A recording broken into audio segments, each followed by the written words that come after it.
Impact TV Cookie Channel hi dunia bela agenda Manipur cookie recent discussion views and refreshment sponsor for the industry bagausi similar to Bian Tema in the Bon Plavin in the Tukum 2021 ahong kitaying to kilhonin eho Christian for the honina eho in religious to kito photo kito pakai suhu Christmas dong tuni de 20 hitain hapta khat ham ngan bu ham khat do và hi sai hi hi Christmas iman pau hi Christian ka hina ihi manoham le iman dano adidan adi laudan adi tu Christmas hi am go hi nei hoin festival mo kum hai mo nga mangdong tam tawi hi tunia hi on cookie channel studio online I guess to pastor hi reverend hi nama ho to hi tung sanga iman dano adidan adi laudan iti iman du ham tua hin how do hin so the topic here is true essence of Christmas essence is adikta ai lo le atta pa iti iman du ham so in his iti true essence of Christmas the holy living ai ho studio online Google Meet na hum za ho so ma ka pen ta la nahi nahi ka te hama ka pen za ma who reverend invite president and co Amazon lim na in nahi who reverend co Pauline House assistant professor MCC Amazon lim na in nahi so atum nahi ku pastor Dr. L Kamkumang Kongsai PhD research scholar UBS Pune Amazon lim na in nahi I like the whole na pan paiding of it. I'm not telling 2021 kukumabing December 2020 in Kumuzong deciding and got a Christmas night in humble in a book ham cut over. And he did I'm not telling Christmas day or Christian day having photo having very merry time kita good Friday so hile grief lang si soro ay mano hin Christmas wang hi ay mo din nasipa nakabang hin iman banaw hin to hin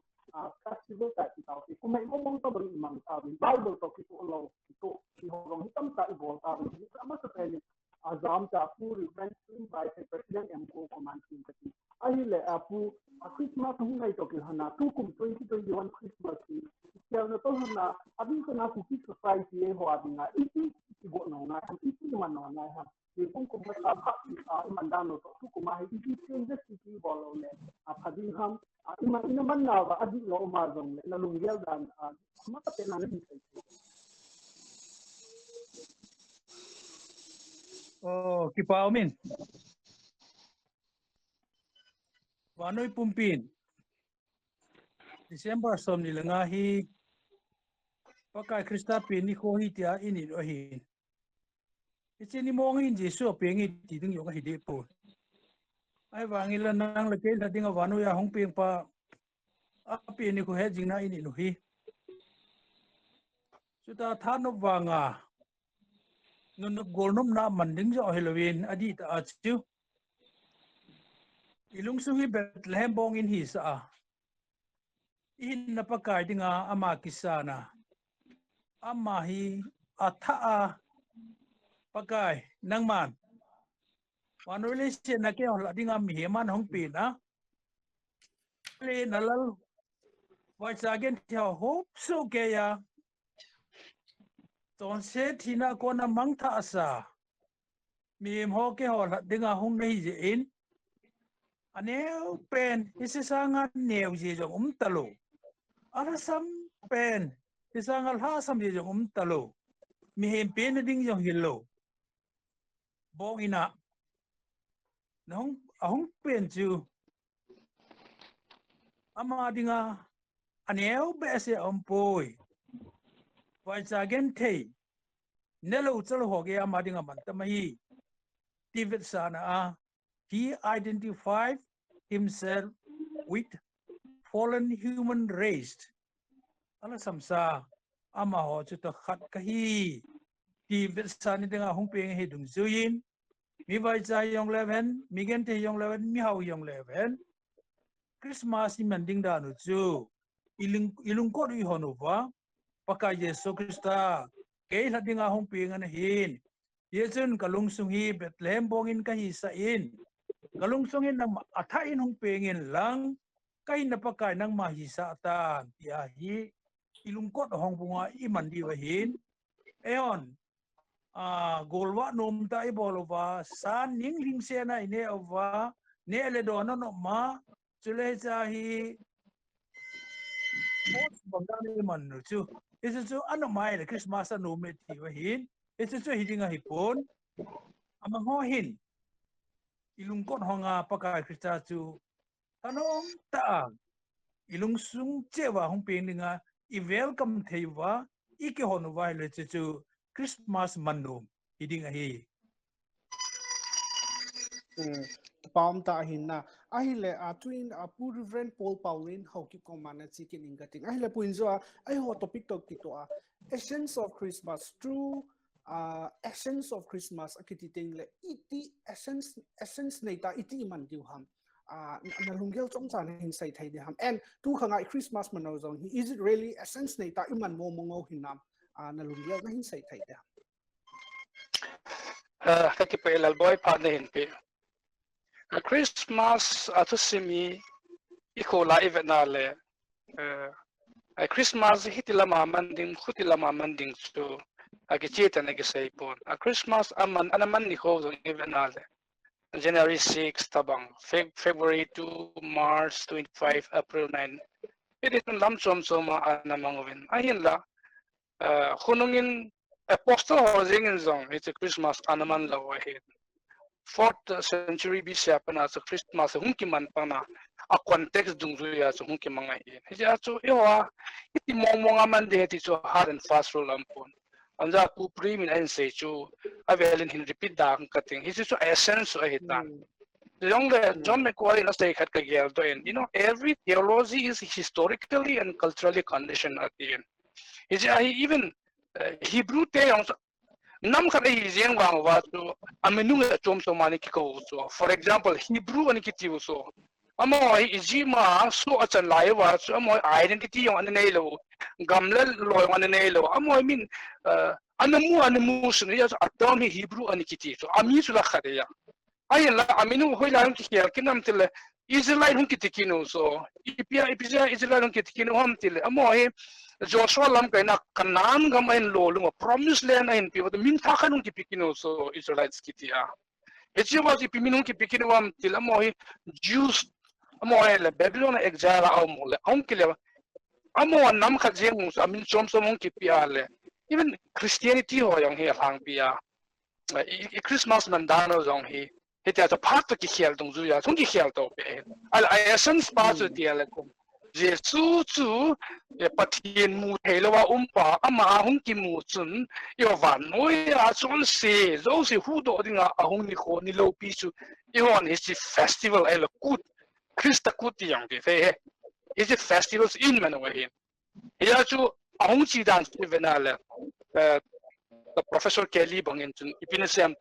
Judaism was the cradle in which Christianity was nurtured. Kita no ya pana hung who still have his ocean or in Christmas to a iman thing wal lampom sama imano. Ayin lakin dunia 2021 a Christmas iman dan iman thing kin point hum tamang kan say do no. Tom cha kan say de at natural kaya dan bang pulis na ki bolbe selwa kamuhi. I think evangelism, Christmas is the best time for evangelism. Katino, as you do, iwan zong, midang ho religion ho he, amon festival amanting wale acceptable hito. Ayin la, iwan if festival thing le midang on head be set lawin. Doin Christmas part sung hin, patien na haton kitong evangelism ha bolin ki bolle Christian hilo ho yong tun. Offensive lo du so amoy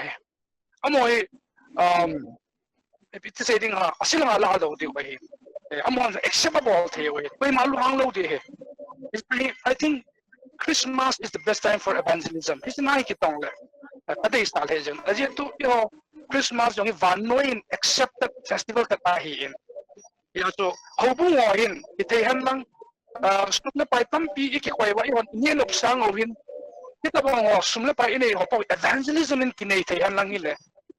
hoidiam ti keima ngai to hin ani na ka sei do nom chai le second point chai le vanoi le state da achinga tem hon ta nine hop do chun you know pre enlightenment period and post enlightenment and tem ni chun apa ka ba hong che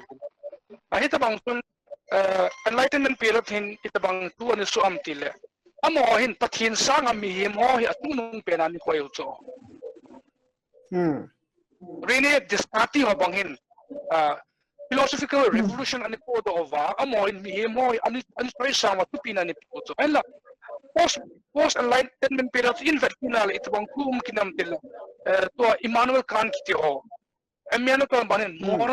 moral kit by amain morality ya sang pinain ko ki ala Hegel ho in intellectual and kinu Schleiermacher ho in emotion feelings ho ya sang pinan ko kinu so ayin kin ka say no ben hicho atop ayole central stage lo ayin la Jesus Christ Christ center his not there din ayin to let me in China tip na kampium te yon tu na China tamta ho you know Jesus Christ na muntu ihiel pano lein Christmas man ban hung ji lo iti na pau hi itip na pau ihet na pau hi achunga ki koya a Christmas a Christ center by margin ai ko ting wal Christmas man hi hung ji lo ta hi jai Christ center hi ngai it pi ji yong le it should be Christ center jai tu lai on Christmas man entertainment in a entertainment yong le mo ki chep him goals no ma hin it's not ball now ai wangin entertainment should not take the place of Christ. This entertainment or in Jesus Christ munchu alolo de way. Amo ilo salo de way. Bodong lewan amo to limit na tayo tawa. Christ by or stand try by do. Padation. I mean, it's no yatun. Eating and drinking. Ne le chayong hi. Yan hot and fast ram po. Tin habang to akakale Christmas and New Year kisok manam ne le takibol. Na henge amo su boarding bin apa po iti su sema a context nguya su amo apa wala po po ay nakin kasi kaday pe ni ayale dito say limit amen limit ne ngaya limit am lo te ngala su you know hilang sis nitun chuan sen na ipu lut te we apa tien tu ki kwai sang to lela top priority ki pidalwela ichikin tip kichip goals te no number 1 ay kwai wa ni le cha number 1 ay ko sumdan na paidan number 1 ay ko ting wale a purpose essence of Christmas celebration to mangji tai is ai til tu bolu ite limit in ding even to yung decoration whole decoration to tin lang bang chu Christmas la hiting ale chang pol ra lo ai thei po you know chang pol ai tu boy boy a Christmas monkey thei na lai ai lo decoration ya boy be sa wala is the essence of Christmas monkey thei na lai ai lo ni la cha ipoy basic la essence of Christmas monkey thai is in kin ka say nom pen to 2021 a here the Christmas iman ting wala let us put Christ you know center stage ako that kin ka say nom atum na ka say nom pela kasi mabang let us draw the line it's a limit pa the low say limit ikoy ting also a sit nom lo kasi mabang in Christmas to see me patatan simleo kan mu diu se piam tele Christmas hi chi tai man ding khuti ta man na khuta man ni pi mo sam lo chi ho human construct ka hin yon iman ting wala chun i priority pa so ama spend ko pa pa sa gi ting wala I lo lan di weti hi cham cha ka si no mai ka ki pe ke pa min na adi ta hin Christmas song hi ting la tam zoi tua song hi sum le pai dan ding hi lo le hi cha hi atam zo I boy win na Christmas song hi ting le sum izat I don diu ham ep ki tha diu ham ep ine diu ham pa bo hi ki go win na in sense na hin sai di mo mong in hi le twin apu pastor Dr. L Kamkumang Khung Sai PhD research scholar UBS research scholar kan na hin na lunggel da na twin zong pu reverend prim vai pe chile pu reverend Paul Paulin in zong hin sai ta in research na bol to kito in zo aman na hin sai na sum so na I Christmas man da no hi hinam di adi sa na adang zong sai daw te ho cookie society Christian sa ko zo ho hi adi namu mam adi lo namu mam nang lunggel da mas pen in chom sa hin sai I'm trying impact TV ko pa lalboin sila to ho ki honi hevin sila niya topic di umta kiting ham apart itu ain dan do essence of Christmas di sei khom pi ngai dan phong khom pi ding panelist di ham samta brand prim white hin sule to khom pi pu pa rin sule tuni impact bi hozo si bon zaw in kazana sum khen ti ni essence of Christmas ti hi say diu le tham sakat biblical basis thakat say no mi hi Old Testament department is in biblical background ipi khota Christmas chu iman diu ha ipi ajiman diu ha sele ahung ding pa hi tap ha sele ahung ding pa chen ipi bol no ha Christmas ai ti pa hi tham sakat ki say le tin ka dei je chen ama sapin Christmas as a whole like Christmas iman ding ta do dor tham lam loy ten in day tan silang skin emphasis ka bol ding hin Jesu Christa hi ipiringa e hodinga he hung ham ti pa hi tham cha khat ke ma mu dol tham khat ka ga phon do no mi Genesis bung stom la ni cha chang tu sim lo chun pathian in Abraham ko wa hi chitin nam tin te dinga phat thei kunna a blessing to other nations tinga na ko in Israel ke in lai chi pa hi angan sina pau hi tang khanga hi bulit lo na ani pha wa hi ipokai pathin ama ta hi ho ngai luna la hi e ho hu do ding that dam ding de na hi hu hi ti pa chu ama sa an ka koi nomin number 2 na hu hi koi ham hi koi ham ti pa hi isei do the di wa chu Bible ma mai vet diu na in so te ho zin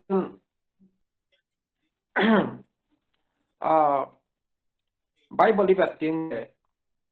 imu do ji pi mu do am ti le Isaiah gi sang som la li sao cha ji ahung pi ning pa hi amin sui pi ham ti chu he chin di wa chui pam til ama hi Emmanuel ki ti nge ti Emmanuel ki ti hi e ho pa wai se din chun e hom pi e hat pi e pi ding ti nei tua Christmas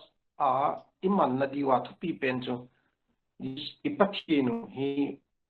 e ho ta san do la chu za chu ma gam tha ta ham ti gel ma pi win jong le Isaiah bung sigin na sang som li na sei no nom pen je pam ti le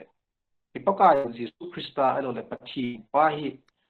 Emmanuel hi ta he ti that means ama chun agent video video that video in it video ama ti issue ti nai ama chu ilung sungai chen sa diu hi chi pa pathin chu ahung ping ding pa che he ti pa che he ni at thum na ka sei nom chai le ipi bo ham chi pa ipi ho ta hung nom ham ti pa chu ise do lo wa le chun Christmas essence po do lo ding in kelin je chun ahung po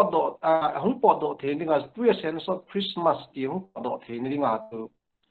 Bible ma mai le ba nga yi Isaiah bung som li ni na chu belew han so le Luke bung li na jong sein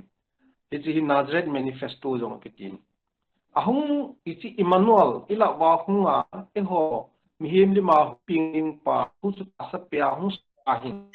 abo no se pitil pa te to pa ti ni ni su te te nga pa ki pan to pa se pi to te pa jele mit so te kum lo ko mu sa ding ki pa ama many fu yu ham ahung lo na ahung pin lo na chi ni ti chung iti ahung pin di hi ze bung ku sang gu chang ski sim lao chung mai ben thi sot mi pa leng pathin leng ngam chun ti yen sang tu ni pa im pa ati do pa ti le ke ma Christmas ti a Chris beya tu mas thelo in atam pena I ha bol hon tu la ya ha bol be emphasis pa hi priority hi koi pi hom ti pa thu pi hin hi ja tu Christmas I man diu chu an ning len khom bowling ti ho aku kite chu ne khom cha khom ti chu I naw in chi pa chu lo the lo hin jong le ne diu ne khom pi diu pa chi pi ham ti pa Christian Christ pa hin pi chu Emmanuel chu e ma sum cha pi nga hina ta sa na hagaw dam ka hina ama chu kan hinam ti pa hi gel masana ta ne khom bolong chu se ka sakon chung chu na Christmas im so wa igel do diu what does Christmas requires from us na Christmas ni biam require ibiam ngasa a true sense of the nagam tile amos na sei ni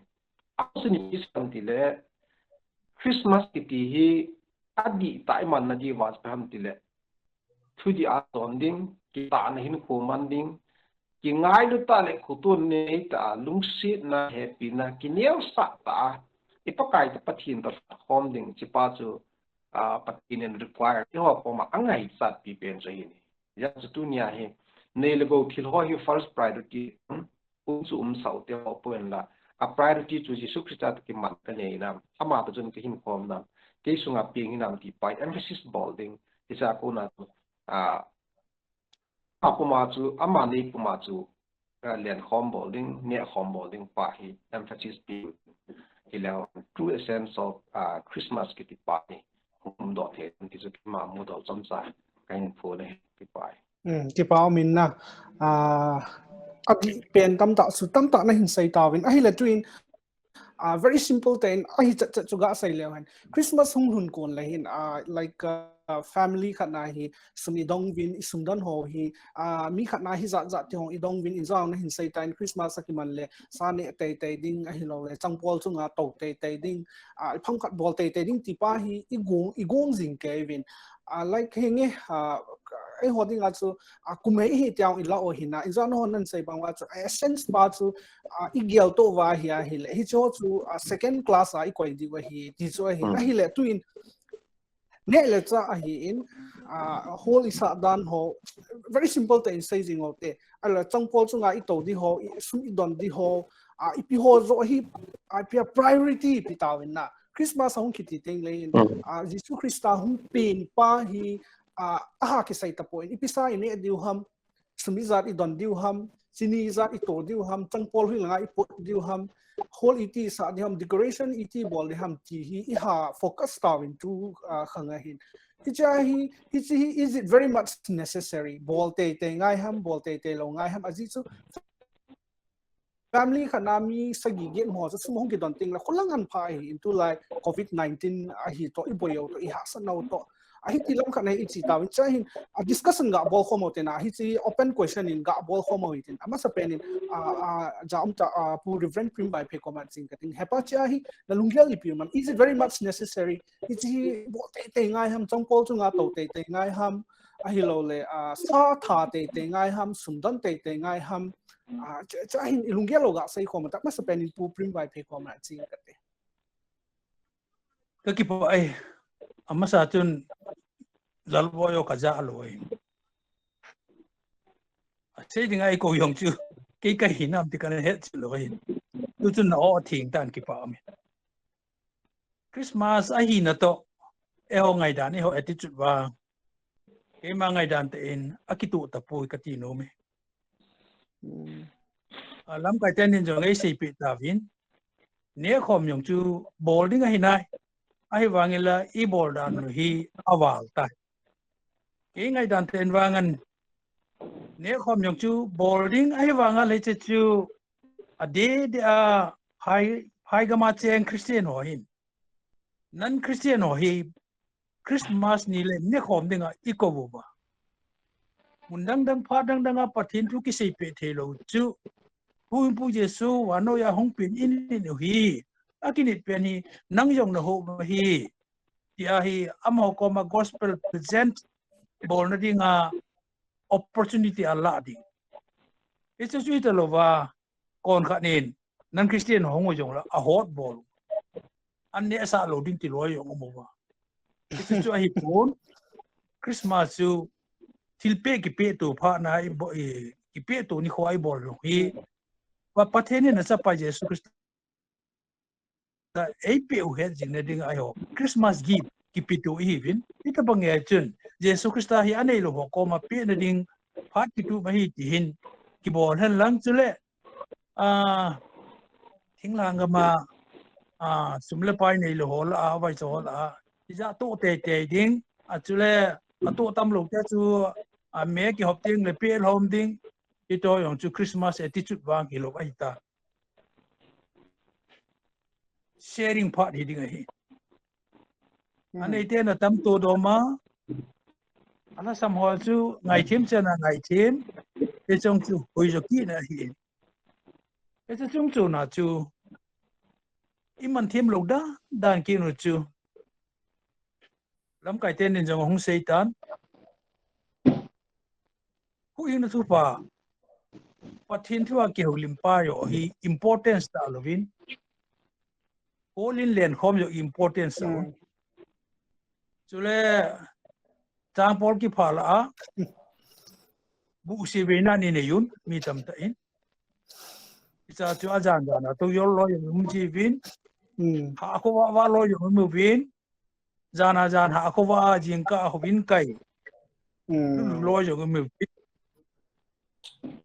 it's a chung na chun len khom ding nga le la worship service pa chu ki chai lo le ti lo yo mu ji vin vin kai ho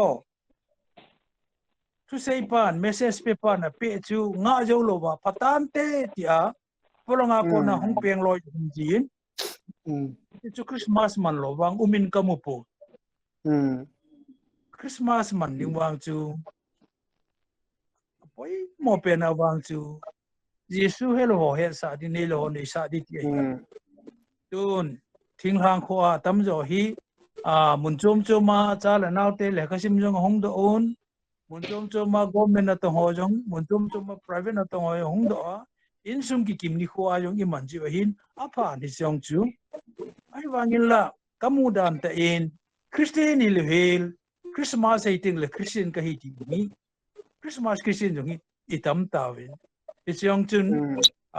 Christmas meaning hi iman hi loi tai iman da mi iman hi loi tai ti mu do na ka ne yin kanin hi chun api pen wang chu Jesu ni lo ni sa ding hu na tu hello lai ho sa ding